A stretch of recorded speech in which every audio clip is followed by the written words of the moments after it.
ઓમ શ્રી ગણેશાય નમઃ. જય શ્રી કૃષ્ણ મિત્રો. આજે આપણે પુણ્યશાળી ખૂબ પવિત્ર ગજેન્દ્ર મોક્ષ કથાની કથા સાંભળીશું. આ એક ગજેન્દ્ર નામના હાથીની આ કથા છે. સરસ મજાની પવિત્ર વાર્તા સાંભળજો મિત્રો. દરેક જીવનને મુક્તિ પ્રદાન કરનારી ભાગવત મહાપુરાણની ગજેન્દ્ર મોક્ષ કથા. આ કથા સાંભળવાથી દુઃસ્વપ્નનો નાશ કરનાર, સર્વ પાપોનો નાશ કરનાર, અજાણતા જાણી જોઈને થયેલા પાપનો નાશ કરનાર, વિકટ પરિસ્થિતિમાં કોઈ મનુષ્ય મુકાય ત્યારે જેનો પાઠ થાય છે તે શ્રીમદ ભાગવત પુરાણના 8મા સ્કંધમાં કહેલો છે. શ્રી સુખદેવજી મહારાજે પરીક્ષિતને વર્ણન કરીને બતાવ્યું છે. તે છે ગજેન્દ્ર મોક્ષ કથા. કર્જમાંથી મુક્તિ પણ આપે છે આ ગજેન્દ્ર મોક્ષ કથાનો પાઠ. આ વિડીયોમાં આપણે ગજેન્દ્ર મોક્ષનો પાઠ કરીશું. જો આ વિડીયો તમને પસંદ આવે તો વિડીયોને લાઈક કરજો, શેર કરજો અને આ ચેનલને સબસ્ક્રાઇબ જરૂર કરજો મિત્રો. ધન્યવાદ. મિત્રો, વેદમાં, રામાયણમાં, પુરાણમાં, મહાભારતમાં આદિ ગ્રંથોમાં શ્રી હરિનું જ સર્વ જગ્યાએ ગુણગાન કરવામાં આવ્યું છે. સર્વ રત્નોનો ભંડાર જે મેરુ પર્વત છે, સર્વ આશ્ચર્યથી ઐશ્વર્યથી ભરપૂર આકાશ છે, જેમ સર્વ તીર્થ સ્વરૂપ ગંગાજી છે, તે જ પ્રમાણે સર્વ દેવમય શ્રી હરિ ભગવાન વિષ્ણુ છે. શ્રીમદ ભાગવત ગીતા, વિષ્ણુ સહસ્ત્ર નામ, ભીષ્મ સ્તુતિ, મનુસ્મૃતિ અને ગજેન્દ્ર મોક્ષ કથા આ મહાભારતના 5 રત્ન કહેવાયા છે. જેનો પાઠ કોઈ પણ મનુષ્ય કરે તો તેના પાપો નષ્ટ થાય છે, પણ સાથે શ્રી હરિની કૃપા પણ પ્રાપ્ત થાય છે. અંત સમયે શ્રી હરિ ઉદ્ધાર કરે છે તે જીવનો જે આત્માનો ગજેન્દ્ર મોક્ષનો પાઠ રોજ કરે છે. આ ગજેન્દ્ર મોક્ષનો પાઠ શ્રી સુખદેવજીએ રાજા પરીક્ષિતને સંભળાવ્યો છે, જે હવે આપણે સાંભળીશું. ઓમ નમો ભગવતે વાસુદેવાય. રાજા પરીક્ષિતે સુખદેવજીને પ્રશ્ન પૂછ્યો, હે મુનિવર, ભગવાન શ્રી હરિએ ગજેન્દ્રને મગરમચ્છની પકડમાંથી કેવી રીતે છોડાવ્યા હતા તે અમને સંભળાવો. તમે અમને સંભળાવો, તે અમે સાંભળવા ઈચ્છીએ છીએ. બધી કથાઓમાં એ કથા પુણ્યમય, મંગલકારી અને શુભ છે, જેમાં મહાત્માએ ગાયેલા ભગવાન શ્રી હરિના પવિત્ર યશનું વર્ણન કરવામાં આવ્યું છે. ત્યારે સુખદેવજી બોલ્યા, હે પરીક્ષિત રાજન, શીર સમુદ્રમાં એક ત્રિકૂટ નામે પ્રસિદ્ધ સર્વ સમૃદ્ધિઓથી યુક્ત એક શ્રેષ્ઠ પર્વત હતો. તે 10,000 યોજન ઊંચો હતો. એ પર્વતના શિખરો એવા હતા જેમાં સુવર્ણ, રત્ન, ધાતુઓથી રંગબેરંગી શોભા આપતા હતા. વિવિધ જાતના વૃક્ષો, વેલાઓ, ઝાડીઓ હતા. ઝરણાઓની કલકલ ધ્વનિથી એ પર્વત ગુંજતો રહેતો હતો. બધી બાજુથી સમુદ્રના મોજા આવીને તે પર્વતના આગલા ભાગ સાથે અથડાતા હતા અને પર્વત રાજના પગ પખાડી રહ્યા હતા. એ પર્વતના પન્નાના નીલા પથ્થરોની ભૂમિ એવી સામળી થઈ ગઈ હતી જાણે તેની પર હરીભરી ધરો છવાઈ ગઈ હોય. તેની ગુફાઓમાં સિદ્ધો, ચારણો, ગંધર્વો, વિદ્યાધરો, નાગો, કિન્નરો, અપ્સરાઓ વગેરે વિહરતા હતા. તે પર્વતની તળેટીમાં જાત જાતના જંગલી પશુઓના ટોળા શોભી રહ્યા હતા. અનેક પ્રકારના વૃક્ષોથી દેવોના ઉદ્યાનમાં સુંદર સુંદર પક્ષીઓ મધુર કલરવ કરતા રહેતા હતા. તે પર્વતમાં ઘણી નદીઓ અને સરોવર પણ હતા. તેનું પાણી ઘણું નિર્મળ હતું. તેના કાંઠે ઝાડીઓની વીણુક એટલે કે રેતીઓ ચમકતી હતી. મણીઓની વીણુક રેતીઓ ચમકતી હતી. તેમાં દેવાંગનાઓ સ્નાન કરતી હતી. તે પર્વતના ઘોર જંગલમાં ઘણી બધી હાથણીઓ સાથે એક ગજેન્દ્ર રહેતો હતો. તે મોટા શક્તિશાળી હાથીઓનો સરદાર હતો. એક દિવસ ગજેન્દ્રએ પર્વત પર પોતાની હાથણીઓ સાથે કાંટાળા, કીચકવાળા, નેતર વગેરેને ઝાડીઓમાં અને વૃક્ષોને રગદોળતો ફરી રહ્યો હતો.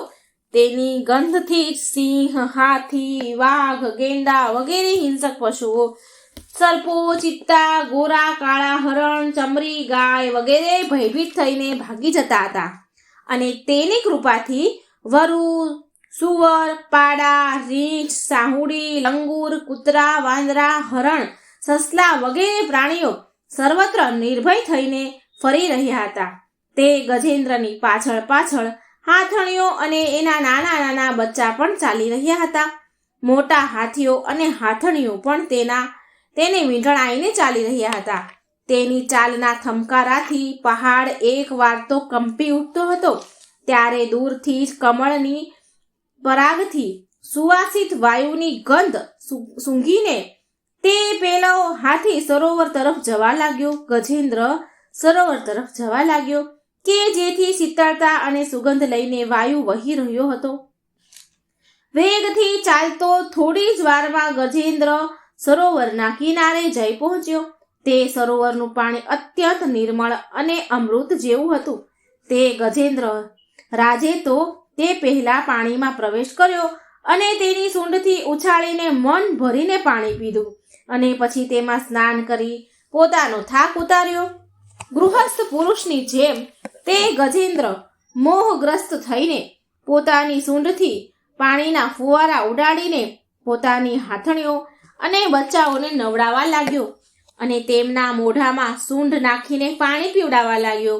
ભગવાનની માયાથી મોહિત થયેલો ગજેન્દ્ર ઉન્મત્ત થઈ રહ્યો હતો અને એનો ખ્યાલ જ ન હતો કે મારે માથે કેટલું મોટું સંકટ તોળાઈ રહ્યું છે. સુખદેવજી પરીક્ષિત રાજાને કહે છે, હે રાજન, ગજેન્દ્ર તે સમયે એટલો ઉન્મત્ત થઈ રહ્યો હતો કે તે સમયે પ્રારબ્ધની પ્રેરણાથી એક બળવાન મગરે ક્રોધે ભરાઈને તેનો પગ પકડી લીધો. આ પ્રમાણે અચાનક સંકટમાં ફસાઈને તે બળવાન ગજેન્દ્રએ તેની શક્તિ અનુસાર પોતાને છોડાવવા માટે ઘણો પ્રયત્ન કર્યો, પરંતુ છોડાવી શક્યો નહીં. બીજા હાથીઓ, હાથણીઓ, બચ્ચાઓએ જોયું કે તેના સ્વામીને બળવાન મગરે ઘણા વેગથી ખેંચી રહ્યો છે અને તેઓ ઘણા ભયભીત થઈ રહ્યા છે અને ગજેન્દ્ર ત્યારે ભારે વ્યાકુળતાથી ગરજવા લાગ્યો. ઘણાએ તેને મદદ કરીને પાણીમાંથી બહાર કાઢવાનું તો ઈચ્છ્યું, પરંતુ તેમાં તેઓ સમર્થ ન હતા. ગજેન્દ્ર અને મગર પોતપોતાની પૂરી તાકાત લગાડી મથી રહ્યા હતા. ક્યારેક ગજેન્દ્ર મગરને બહાર ખેંચી આવે તો ક્યારેક મગર ગજેન્દ્રને અંદર ખેંચી જતો હતો. ત્યારે સુખદેવજી મહારાજ પરીક્ષિતને કહે છે, હે રાજન, આ પ્રમાણે લડતા લડતા બેવને 1000 વર્ષ વીતી ગયા અને તે બંને જીવતા જ રહ્યા. આ ઘટના જોઈને તો દેવો પણ આશ્ચર્ય પામ્યા. છેવટે ઘણા દિવસો સુધી પાણીમાં વારંવાર ખેંચાઈ જવાથી ગજેન્દ્રનું શરીર શિથિલ પડી ગયું. હવે ના તો તેના શરીરમાં બળ રહ્યું કે ના તેના મનમાં હિંમત રહી. શક્તિ પણ ક્ષીણ થઈ ગઈ હતી એની. મગર તો હતો જળચર પ્રાણી, માટે તેનું બળ તો ક્ષીણ થવાને બદલે વધી રહ્યું હતું. તે ઘણા ઉત્સાહથી વિશેષ બળ લગાડીને ગજેન્દ્રને ખેંચવા લાગ્યો.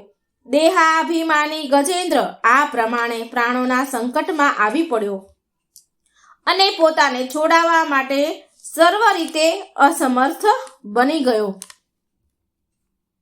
ઘણા સમય સુધી તેને છુટકારો મેળવવાના ઉપાયથી વિચાર કર્યો. ઘણા ઉપાયો કર્યા અને અંતે તેણે એ નિશ્ચય કર્યો કે તેણે મનમાં વિચાર્યું કે આ મગર વિધાતાનો ફંદો છે. તેમાં ફસાઈને હું આતુર થઈ રહ્યો છું. જ્યારે મને મારી બરાબરીના હાથીઓ પણ આ સંકટમાંથી ઉગારી નથી શક્યા, તો વિચારી આ હાથણીઓ તો કેવી રીતે છોડાવી શકે? ત્યારે હું સમસ્ત વિશ્વના એકમાત્ર આશ્રય ભગવાનનું જ શરણ લઉં છું. કાળ ઘણો જ બળવાન છે. એ સાપની જેમ ઘણા પ્રચંડ વેગથી ઘણાને ગળી જવા માટે ઘસતો જ રહે છે. તેનાથી અત્યંત ભયભીત થઈને જે ભગવાનના શરણે જાય છે તેને પ્રભુ જરૂર બચાવી લે છે. એમનાથી ભયભીત થઈને મૃત્યુ પણ પોતાનું કામ કરવા માટે દોડતું હોય છે. તે જ પ્રભુ સહુના આશ્રય છે. હું તેમનું જ શરણ લઉં છું. ત્યારે સુખદેવજી મહારાજ પરીક્ષિતને કહે છે, હે રાજન પરીક્ષિત, પોતાની બુદ્ધિથી આવો નિશ્ચય કરી ગજેન્દ્રએ પોતાના ચિત્તને હૃદયમાં એકાગ્ર કર્યું. પછી તે પૂર્વ જન્મમાં શીખેલા શ્રેષ્ઠ સ્ત્રોતનો પાઠ કરવા લાગ્યો. ભગવાનની સ્તુતિ કરવા લાગ્યો. ગજેન્દ્રએ સ્તુતિ કરતા કહ્યું કે જેઓ જગતનું મૂળ કારણ છે અને સૌના હૃદયમાં પુરુષ રૂપે બિરાજમાન છે, તેમજ સમસ્ત સંસારના એકમાત્ર સ્વામી છે તથા જેના કારણે આ સંસારમાં ચૈતન્યનો વિસ્તાર થયો છે, ભગવાનને હું નમસ્કાર કરું છું અને પ્રેમપૂર્વક તેમનું ધ્યાન ધરું છું. આ સંસારમાં તેમના સ્થિત છે, તેમની જ સત્તા અસ્તિત્વથી પ્રતીત થઈ રહ્યું છે. તેમાં તેઓ જ પ્રાપ્ત રહેલ છે અને સ્વયં તેઓ જ સંસાર રૂપે પ્રગટ થઈ રહ્યા છે. આ બધું હોવા છતાં પણ તે આ સંસારથી અને તેઓના કારણે પ્રકૃતિથી સર્વથા પરે છે. તે સ્વયં પ્રકાશ, સ્વયં સિદ્ધ ભગવાનનું હું સ્મરણ કરું છું. આ વિશ્વ પ્રપંચ તેમની માયાથી અને તેમનામાં જ આરોપિત છે. આ વિશ્વનું તેઓ ક્યારેક લીલાથી નિર્માણ કરે છે અને ક્યારેક તેને નષ્ટ પણ કરી દે છે, પરંતુ તેમની દ્રષ્ટિ બંને સ્થિતિમાં જેમની તેમ એટલે કે સમાન રહે છે. એટલે કે તેઓ આના સાક્ષી છે અને વિશ્વ પ્રપંચના મૂળ કારણ છે, પરંતુ તેમનું કારણ નથી.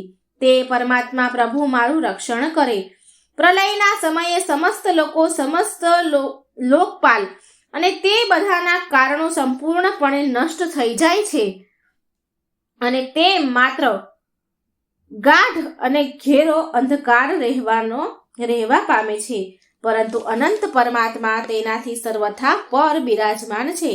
એ જ પ્રભુ મારું રક્ષણ કરો. તેમની લીલાનું રહસ્ય જાણવું એ અત્યંત મુશ્કેલ છે.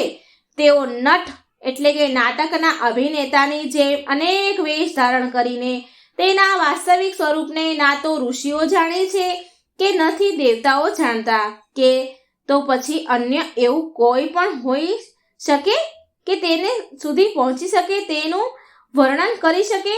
કોઈ પણ હોઈ શકે ખરી કે જે તેમને જાણી શકે, તેમનું વર્ણન કરી શકે? તે પ્રભુ મારી રક્ષા કરો. તેમના પરમ મંગલમય સ્વરૂપના દર્શન કરવા માટે મહાત્માઓ સંસારની સઘળી આસક્તિઓનો પરિત્યાગ કરીને અને વનમાં જઈને બ્રહ્મચર્ય વગેરે અલૌકિક વ્રતોનું અખંડપણે પાલન કરે છે તથા પોતાના આત્માને સહુના હૃદયમાં બિરાજમાન જોતા રહીને સ્વાભાવિક રીતે સહુનું હિત કરે છે. મુનિઓના સર્વસ્વ એવા મારા ભગવાન મારા સહાયક બનો. તેઓ જ મારી ગતિ અને નથી તો તેમને જન્મ કે કર્મ અને નથી નામ કે રૂપ.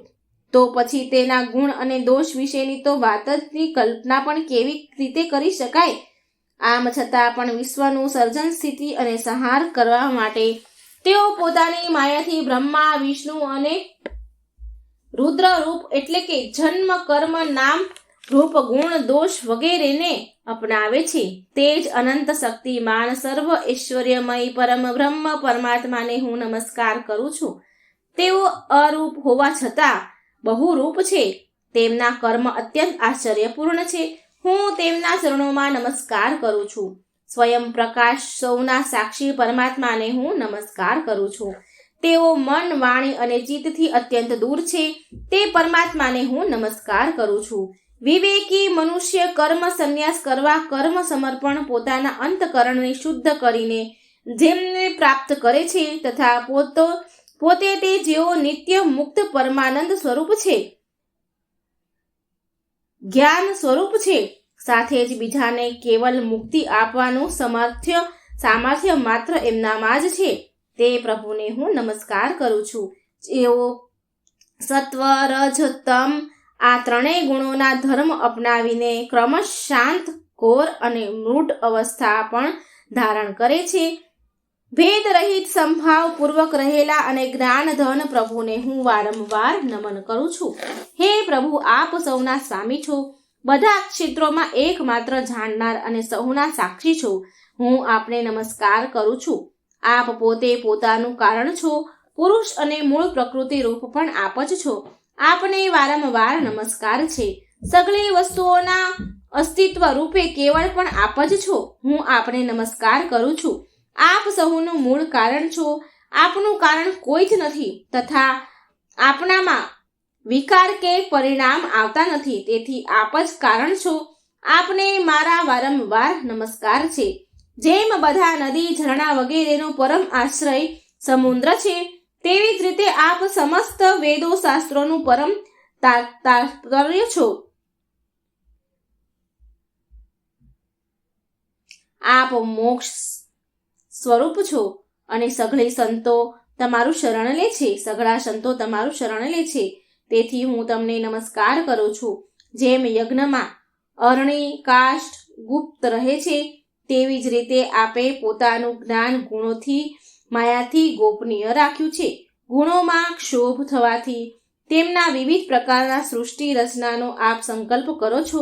જેઓ કર્મ સંન્યાસ કે કર્મ સમર્પણ વડે આત્મતત્વની ભાવના કરીને વેદ શાસ્ત્રથી પર થઈને તેમના આત્માના રૂપમાં આપ પોતે જ પ્રગટ થઈ જાઓ છો, તેમને હું વારંવાર નમસ્કાર કરું છું. જેમ કોઈ દયાળુ મનુષ્ય ઝાડમાં ફસાયેલા પશુ બંધન કાપી નાખે, તેવી જ રીતે મારા જેવા શરણાગતને બંધનમાંથી મુક્ત કરો છો. આપ નિત્ય છો, પરમ કરુણામય છો અને આપ ભક્તોનું કલ્યાણ કરવા પ્રમાદ કરતા નથી. આપના ચરણોમાં મારા વારંવાર નમસ્કાર છે. સઘળા પ્રાણીઓના હૃદયમાં પોતાના અંશથી અંતર આત્મા રૂપે પ્રાપ્ત થતા રહો છો. આપ બધા ઐશ્વર્યથી પરિપૂર્ણ છો, અનંત છો. તમને હું વારંવાર નમસ્કાર કરું છું. પ્રભુ, જેઓ શરીર, પુત્ર, વડીલ, ઘર, પતિ અને સ્વજનોમાં આસક્ત છે, તેમને આપની પ્રાપ્તિ થવી અત્યંત મુશ્કેલ છે, કારણ કે આ પોતે ગુણોથી આસક્તિ વિનાના છો. જીવન મુક્ત મનુષ્ય પોતાના હૃદયમાં નિરંતર આપનું ચિંતન કરતા રહે છે, તેવા બધા ઐશ્વર્યથી પરિપૂર્ણ જ્ઞાન સ્વરૂપ ભગવાનને નમસ્કાર કરું છું. ધર્મ, અર્થ, કામ અને મોક્ષની કામનાથી મનુષ્ય તેમની ભક્તિ કરીને પોતાની અભિષ્ટ વસ્તુ મેળવી લે છે. એટલું જ નહીં, તેઓ મનુષ્યનો બધા જ પ્રકારનું સુખ આપો છો અને પોતાના જેવું જ પાર્ષદ શરીર પણ આપો છો. જેઓ અપાર દયાળુ છે, એવા પ્રભુ મારો ઉદ્ધાર કરો. જેમના અનન્ય પ્રેમ ભક્તો તેમના શરણે રહીને તેમની પાસેથી કોઈ પણ વસ્તુની મોક્ષ સુધાની પણ કામના કરતા નથી, તેમની પરમ દિવ્ય મંગલમય દિવ્યાઓનું ગાન કરતા રહીને આનંદ સાગરમાં ડૂબતા રહે છે, તેઓ અવિનાશી સર્વશક્તિમાન ભક્ત ઇન્દ્રિયાતીત અને અતિ સૂક્ષ્મ છે. જેઓ અત્યંત પાસે હોવા છતાં પણ ઘણા દૂર છે, જેઓ આધ્યાત્મિક યોગ એટલે કે જ્ઞાન યોગ અથવા ભક્તિ યોગ દ્વારા પ્રાપ્ત થાય છે, તે જ આદિ પુરુષ અનંત અને પરિપૂર્ણ પરબ્રહ્મ પરમાત્માની હું સ્તુતિ કરું છું. જે પ્રમાણે અગ્નિમાંથી જ્વાળા નીકળે છે અને એમાં જ લીન થઈ જાય છે, તેમ સૂર્યમાંથી કિરણો નીકળે છે અને એમાં જ લીન થઈ જાય છે, તેવી જ રીતે આ સમસ્ત વિશ્વ પ્રપંચ અર્થાત ગુણોના પ્રવાહ રૂપ બુદ્ધિ, મન, ઇન્દ્રિય તમામ શરીરો તેમાંથી જ ઉત્પન્ન થાય છે અને તેમનામાં જ લીન થઈ જાય છે. તે ભગવાન નથી, દેવ કે નથી અસુર કે નથી મનુષ્ય કે નથી પશુ પક્ષી, નથી સ્ત્રી કે નથી પુરુષ કે નથી નપુંસક, તેઓ ગુણ, કર્મ, કાર્ય અને કારણ પણ નથી, પરંતુ આ બધાનો નિષેધ થઈ જતા જે કંઈ શેષ રહે છે તે જ તેમનું સ્વરૂપ છે તથા તેઓ જ સર્વકાય છે. પરમાત્મા, મારો ઉદ્ધાર કરો. હું હાથીની આ યોનિમાં જીવવા ઈચ્છતો નથી, કારણ કે અંદર બહાર બધી જ બાજુએ અજ્ઞાનના આવરણથી તે ઢંકાયેલ છે. તેને હયાત રાખીને હું શું કરવાનો છું? હું શું કરું? એને હયાત રાખીને શું કરવાનું? પ્રભુ, આત્માના પ્રકાશને ઢાંકી દેનારું જે અજ્ઞાન છે તેનાથી હું મુક્તિ ચાહું છું, કારણ કે આત્મ તત્વના જ્ઞાનનો નાશ કરવા કાળ સમર્થ નથી. તેથી હું તે પરબ્રહ્મ પરમાત્માના શરણે થયો છું કે જેઓ વિશ્વરહિત હોવા છતાં પણ સંસારના રચનાકાર અને વિશ્વરૂપ છે, અને સાથે સાથે જેઓ વિશ્વના અંતરાત્મા રૂપે વિશ્વરૂપી સામગ્રીથી ક્રીડા પણ કરતા રહે છે, તે અજન્મમાં પરબ્રહ્મ સ્વરૂપને હું નમસ્કાર કરું છું. યોગી જનો યોગ વડે કર્મ અને વાસના અને કર્મ ફળને બાળી નાખીને પોતાના યોગ શુદ્ધ હૃદયમાં જે યોગેશ્વર ભગવાનનું સાક્ષાત્કાર કરે છે તે પ્રભુને હું નમસ્કાર કરું છું. હે પ્રભુ, આપણી સત્વ રજ તમ એ ત્રણેય શક્તિઓના સંગ વડે વગેરેના વેગ અસહ્ય છે. સઘળી ઇન્દ્રિયો અને મનના વિષયોના રૂપમાં પણ તેમ જ પ્રતીત થાવ છો. તમે જ પ્રતીત થાવ છો. તેથી જેની ઇન્દ્રિયો વશમાં નથી તે લોકો તો આપણી પ્રાપ્તિનો માર્ગ પણ પામી શકતા નથી. તમારી શક્તિ અનંત છે. તમે શરણાગત છો. તમને હું વારંવાર નમસ્કાર કરું છું. તમારી જ માયા ભાવથી આત્મ સ્વરૂપ ઢંકાયેલું છે. તેઓ આ જીવ પોતાના સ્વરૂપને ઓળખી શકતો નથી. આપનો મહિમા અપાર છે. તે સર્વશક્તિમાં અને માધુર્ય ના ભંડાર ભગવાનના શરણમાં હું છું. શ્રી સુખદેવજી મહારાજ પરીક્ષિતને કહે છે, હે રાજન, આ પ્રમાણે ગજેન્દ્રએ કોઈ ભેદભાવ વિના નિર્વિશેષ રૂપે ભગવાનની સ્તુતિ કરી. તેથી વિભિન્ન નામ રૂપોને પોતાનું સ્વરૂપ માનનારા બ્રહ્મા વગેરે દેવો તેને બચાવવા માટે આવ્યા નહીં. ત્યારે પોતે સર્વ આત્મા હોવાના કારણે સર્વદેવ સ્વરૂપ ભગવાન શ્રી હરિ પોતે જ ત્યાં પ્રગટ થઈ ગયા. વિશ્વના એકમાત્ર આધાર ભગવાનને જોયું કે ગજેન્દ્ર અત્યંત દુઃખી થઈ રહ્યો છે. તેથી તેની સ્તુતિ સાંભળીને ચક્રધારી ભગવાન વેદમય ગરુડજી પર સવાર થઈને અત્યંત વેગપૂર્વક ત્યાં જવા ચાલી નીકળ્યા. જ્યાં ગજેન્દ્ર ભારે સંકટમાં ફસાયેલો હતો. તેમની સાથે સ્તુતિ કરતા કરતા દેવો પણ ત્યાં આવી ગયા. તે સરોવરમાં બળવાન ગ્રાહ મગરે તે ગજેન્દ્રને પકડી રાખ્યો હતો અને તે અત્યંત વ્યાકુળ થઈ રહ્યો હતો.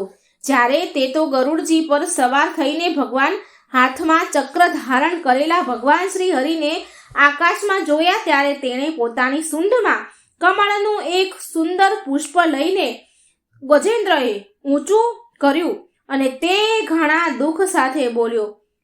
ગજેન્દ્ર કહે છે, હે નારાયણ, હે જગતગુરુ, હે ભગવાન, તમને નમસ્કાર છે. જ્યારે ભગવાને જોયું કે ગજેન્દ્ર અત્યંત દુઃખી થઈ રહ્યો છે ત્યારે તે એકાએક જ ગરુડજી પરથી ઉતરી ગયા અને દયા કરીને ગજેન્દ્રની સાથે જ મગરને પણ અત્યંત ઝડપથી સરોવરની બહાર ખેંચી લાવ્યા. પછી ભગવાન દેવોના જોતા જ ભગવાન શ્રી હરિએ ચક્રથી મગરનું મોઢું ચીરી નાખ્યું અને ગજેન્દ્રને મુક્ત કરી દીધો. ત્યારે સુખદેવજી મહારાજ પરીક્ષિતને કહે છે, હે રાજન, તે સમયે બ્રહ્મા, શંકર વગેરે દેવો, ઋષિઓ, ગંધર્વો અને ભગવાન શ્રી હરિના આ કાર્યની પ્રશંસા કરવા લાગ્યા અને તેમના પર પુષ્પવૃષ્ટિ કરવા લાગ્યા. સ્વર્ગમાં નગારા વાગવા લાગ્યા, ગંધર્વો ગીત ગાવા લાગ્યા, નાચવા લાગ્યા, ઋષિઓ, ચારણો, સિદ્ધો ભગવાન શ્રી પુરુષોત્તમની સ્તુતિ કરવા લાગ્યા. ભગવાન શ્રી હરિના સુદર્શન ચક્રથી કપાઈ જવાથી તે મગર આશ્ચર્ય પામ્યો, આશ્ચર્યમય દિવ્ય સ્વરૂપ ધારી બની ગયો. આ મગર એક હું નામનો એક શ્રેષ્ઠ ગંધર્વ હતો. એના પૂર્વજન્મમાં દેવલ ઋષિના શ્રાપથી તેને આ ગતિ પ્રાપ્ત થઈ હતી. અત્યારે તે ભગવાનની કૃપાથી તે મુક્ત થઈ ગયો. તેણે સર્વેશ્વર ભગવાનના ચરણોમાં માથું મૂકીને પ્રણામ કર્યા. ત્યાર પછી તે ભગવાનના યશનું ગાન કરવા લાગ્યો. મગર તેને દિવ્ય સુખ ધારણ કરી લીધું હતું. વાસ્તવમાં અવિનાશી ભગવાન જ સર્વશ્રેષ્ઠ કીર્તિ સંપન્ન છે અને તેમના ગુણ તથા તેમની મનોહર લીલા ગાવા યોગ્ય છે. ભગવાનના કૃપા સભર સ્પર્શથી તે મગરના બધા જ પાપ દુઃખો નાશ પામ્યા. તેણે ભગવાનની પરિક્રમા કરીને તેમના ચરણોમાં પ્રણામ કર્યા અને સહુને જોતા જ પોતાના લોક ભણી પ્રયાણ કર્યું. ગજેન્દ્ર પણ ભગવાનનો સ્પર્શ થતા જ અજ્ઞાનના બંધનમાંથી છૂટી ગયો. તેને ભગવાનનું રૂપ પ્રાપ્ત થઈ ગયું. પીતાંબરધારી અને ચતુર્ભુજ રૂપ બની ગયું ગજેન્દ્ર. આ ગજેન્દ્ર પૂર્વજન્મમાં દ્રવિડ દેશનો પાંડવ વંશીય રાજા હતો. તેનું નામ હતું ઇન્દ્રદ્યુમ્ન. તે વિખ્યાત વિષ્ણુ વ્રત પારાયણ હતો. એક સમયે તે રાજ્યનો ત્યાગ કરીને હિમાલય પર્વત પર જટા વધારીને તપસ્વીની વેશ ધારણ કરી રહેતો હતો. તે મૌન વ્રત ગ્રહણ કરીને તે સર્વશક્તિમાન ભગવાનની આરાધના કરતો હતો. તે સમયે નસીબવશ જોગી પરમ યશસ્વી અગસ્ત્ય મુનિ પોતાના શિષ્યની મંડળી સાથે ત્યાં પધાર્યા. તેમણે જોયું કે ત્યાં પ્રજાના પાલન, ગ્રહસ્થી, યોગી, અતિથિ સેવા વગેરેના પરિત્યાગ કરીને તપસ્વીઓની જેમ એકાંતમાં બેસીને ઉપાસના કરી રહ્યા છે. તેથી તે ઋષિએ અગસ્ત્ય મુનિએ અત્યંત ક્રોધમાં આવીને રાજા ઇન્દ્રધૂમને શ્રાપ આપ્યો. ઋષિ બોલ્યા કે આ રાજાએ ગુરુજનો પાસેથી બોધ ગ્રહણ કર્યા નથી અને અભિમાનને લીધે પરોપકારમાંથી નિવૃત્ત થઈને દુરાત્મા બની ગયા છે. બ્રાહ્મણોની અપમાન કરનારા આ હાથી જેવો જડ બુદ્ધિ છે, તો આને તે જ ઘોર અજ્ઞાનીથી હાથીની યોનિ પ્રાપ્ત થાય. સુખદેવજી પરીક્ષિત મહારાજને કહે છે કે હે રાજન, શ્રાપ તેમજ વરદાન આપવા સમર્થ અગસ્ત્ય મુનિ આ પ્રમાણે શ્રાપ આપીને પોતાની શિષ્ય મંડળી સાથે ત્યાંથી ચાલ્યા ગયા. રાજા ઇન્દ્રદ્યુમ્ને પણ આ શ્રાપને પોતાના પ્રારબ્ધ માનીને સમજીને સંતોષ માન્યો. તેમણે ત્યારબાદ આત્માનું વિસ્મરણ કરવાથી દેનારી હાથીની યોનિ મળી. પરંતુ ભગવાનની આરાધનાનો પ્રભાવ એવો હતો કે તેને હાથી હોવા છતાં પણ ભગવાનનું સ્મરણ, સ્તુતિ યાદ આવી ગઈ. ભગવાન શ્રી હરિએ આ પ્રમાણે ગજેન્દ્રનો ઉદ્ધાર કરીને તેને પોતાના પાર્ષદ બનાવી લીધો. ગંધર્વો, સિદ્ધો, દેવો વગેરે ભગવાનની આ લીલાનું ગાન કરે છે. ભગવાન પાર્ષદ રૂપ ગજેન્દ્રને સાથે લઈને ગરુડ પર સવાર થઈને પોતાના અલૌકિક ધામમાં સીધા આવી ગયા. શ્રી સુખદેવજી પરીક્ષિતને કહે છે કે હે કુરુવંશ શિરોમણી, મેં ભગવાન શ્રી કૃષ્ણનો મહિમા અને ગજેન્દ્ર મોક્ષની કથા તમને કહી સંભળાવી. આ પ્રસંગને સાંભળનારા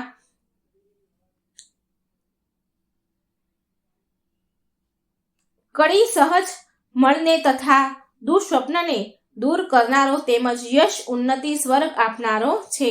તેથી કલ્યાણ વાંચુ બ્રાહ્મણો, મનુષ્યો એ દુઃસ્વપ્ન વગેરેનું શમન કરવા માટે વહેલી સવારે જાગતાની સાથે પવિત્ર થઈને આનો પાઠ કરવો જોઈએ. સુખદેવજી રાજા પરીક્ષિતને કહે છે, હે કુરુશ્રેષ્ઠ પરીક્ષિત, ગજેન્દ્રની સ્તુતિથી પ્રસન્ન થયેલા સર્વવ્યાપક અને સર્વભૂત સ્વરૂપ ભગવાન શ્રી હરિએ તેને બધા જ લોકોની સામે જ આ વાત કહી હતી.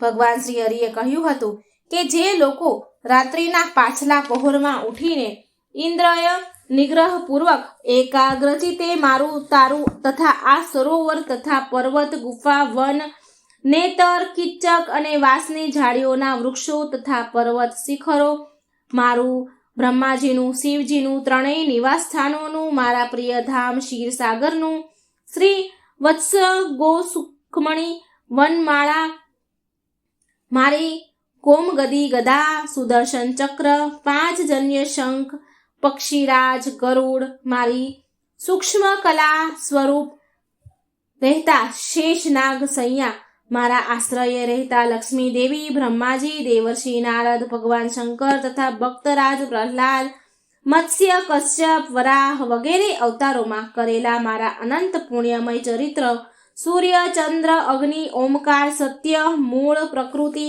ગાય, બ્રાહ્મણ, અવિનાશી, સનાતન ધર્મ, સોમ, કશ્યપ અને ધર્મની પત્નીઓ, દક્ષ, કન્યાઓ, ગંગા, સરસ્વતી, યમુનાજી, અલંગનંદા, ઐરાવત, હાથી, ભક્ત શિરોમણી, ધ્રુવ, સપ્ત બ્રહ્મ ઋષિ અને પવિત્ર કીર્તિ મહાપુરુષો, નળ, યુધિષ્ઠિર, જનક આદિનું જે સ્મરણ કરે છે તે સમસ્ત પાપોમાંથી મુક્ત થાય છે. કારણ કે આ તમામ મારા જ સ્વરૂપ છે, મારા જ રૂપ છે. ભગવાન ગજેન્દ્રને કહે છે, હે પ્રિય ગજેન્દ્ર, જે લોકો બ્રહ્મ મુહૂર્તમાં જાગીને તેમની કરેલી સ્તુતિથી મારું સ્તવન કરે છે હું તેમના જ મૃત્યુકાળે નિર્મળ બુદ્ધિ આપીશ. સુખદેવજી રાજા પરીક્ષિતને કહે છે, હે પરીક્ષિત રાજા, હે રાજન, આ પ્રમાણે કહીને ભગવાન ઋષિકેશ દેવતાઓનું અભિનંદન કરતા રહીને પોતાના શ્રેષ્ઠ શંખ વગાડીને ગરુડજી પર આરૂઢ થઈને અંતર્ધ્યાન થઈ ગયા. આમ શ્રી ભગવાન ભાગવત મહાપુરાણમાં સુખદેવજીએ રાજા પરીક્ષિતને કહેલી કથા ગજેન્દ્ર મોક્ષની કથા પૂર્ણ થાય છે. જે મનુષ્ય પ્રાતઃ કાળે ઉઠીને આ ગજેન્દ્ર મોક્ષની કથા સાંભળે છે તે મનુષ્ય દીર્ઘ આયુષ્યવાળો બનશે, પાપોમાંથી તુરંત મુક્તિ પામશે, તેના દુઃસ્વપ્નોનો નાશ પામશે, આ કથા ભગવાન શ્રી હરિએ સ્વયં કહેલું છે. આ કથન એમનું કહેલું છે. મિત્રો, આ ગજેન્દ્ર મોક્ષની કથા દુર્લભ ફળ દેનારી છે. અત્યારના સમયમાં આ ગજેન્દ્ર મોક્ષની કથા મંગલમય છે, માટે આનું વાંચન કરવું જોઈએ તથા આ કથા રોજ એકવાર સાંભળવી જોઈએ, જેથી ભગવાન શ્રી હરિ અનાથોના નાથ સર્વ બંધનમાંથી મુક્ત કરે, આપનું કલ્યાણ કરે. મિત્રો, જો આપને આ ગજેન્દ્ર મોક્ષ કથાનો વિડીયો પસંદ આવે તો લાઈક કરજો, શેર કરજો અને આ ચેનલને સબસ્ક્રાઈબ પણ જરૂર કરજો. મિત્રો, જ્યારે કોઈ પણ દેવી દેવતા આપણી સહાય ન આવે ત્યારે આ ભક્ત વત્સલ ભગવાન, આ પૃથ્વીના શ્રીપતિ ભૂપતિ, આપણા પાલન પોષણ કરનારા ભગવાન શ્રી નારાયણ હરિ વિષ્ણુ આપણી રક્ષા માટે જરૂર આવે છે. એ આ ગજેન્દ્ર મોક્ષની કથા સાક્ષી પૂરે છે, માટે જ એમને અનાથોના નાથ કહેવાય છે. જેનું કોઈ નથી, જેનું કોઈ ન હોય તેના ભગવાન હોય છે. આ કથન સત્ય છે.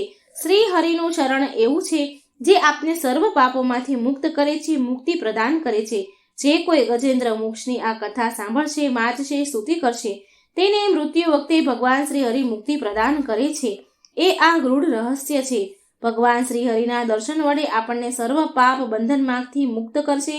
સુદર્શન એટલે કે શુભ દર્શન, હૃદય વાણીથી ઈશ્વરનું દર્શન એ જ સુદર્શન છે. આ સુદર્શન દ્વારા ભગવાન શ્રી હરિ આપણા સહુની રક્ષા કરે છે અને કરતા જ રહેશે અને કરતા જ રહેશે. જગતનું કલ્યાણ કરનારા ગોવિંદને હું વારંવાર વંદન કરું છું. મને આશા છે મિત્રો કે આ વિડીયો તમને જરૂર પસંદ આવ્યો છે. મને સાંભળવા માટે ધન્યવાદ. જય શ્રી કૃષ્ણ. રાધે રાધે. Thank you.